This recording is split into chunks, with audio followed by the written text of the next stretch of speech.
अपने आप को पूरा का पूरा और सारे का सारा परमात्मा के हवाले करने का मज़ा तब तक तो आ नहीं सकता जब तक परमात्मा हर चीज़ का कारण है, हर घटना का कारण न मालूम पड़े। God is the primordial card of each and every phenomena in this world. तो मित्रों, ये जन्म हमारे हाथ में नहीं, मृत्यु भी हमारे हाथ में नहीं, तो बीच का जो समय है वो क्या हमारे हाथ में हो सकता है। दरअसल हमारे हाथ में कुछ भी नहीं है, लेकिन हमारा अहंकार इसको मानने को राजी नहीं, तो हर चीज़ पर अपना ठप्पा लगा देता है कि ये मैंने किया है। तो ये अगर ये बुद्धि रही कि कर्ता मैं हूँ या कर्ता दूसरे हैं, परमात्मा को कर्ता नहीं मान करके जो व्यक्तियों को घटनाओं का कारण मान लेते हैं कि इसकी वजह से ये हुआ, ये ऐसा करता तो वैसा होता है, तो ये जो बातें हैं, ऐसी सोच है, वो आदमी को भ्रम में डालती है।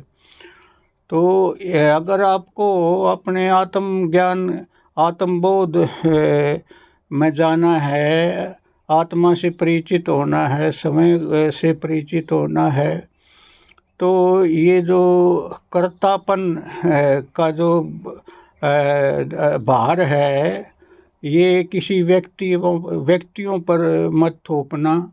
कर्तापन परमात्मा को ही रखना। अब एक विधि है तंत्र सूत्र में, विज्ञान भैरव तंत्र में एक विधि है कि जैसे लहरें जल से आती है और अग्नि ज्वाला से, ठीक इसी प्रकार वो सर्वव्यापक हम में लहराता है। तो मैं परमात्मा लहरा रहा है, उसी से सांस चलता है, लेकिन हम सोचते हैं कि हम सांस ले रहे हैं। तो इसी प्रकार उसी से सब कुछ घटना होता है हमारे भीतर।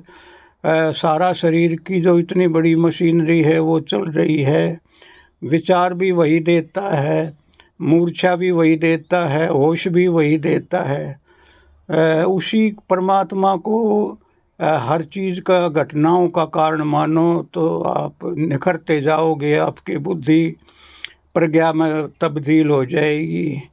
लेकिन हमारा अहंकार इस बात को मानने को राजी नहीं है।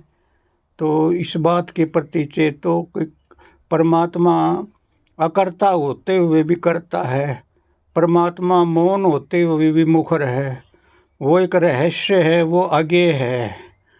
जय हो, जय हो।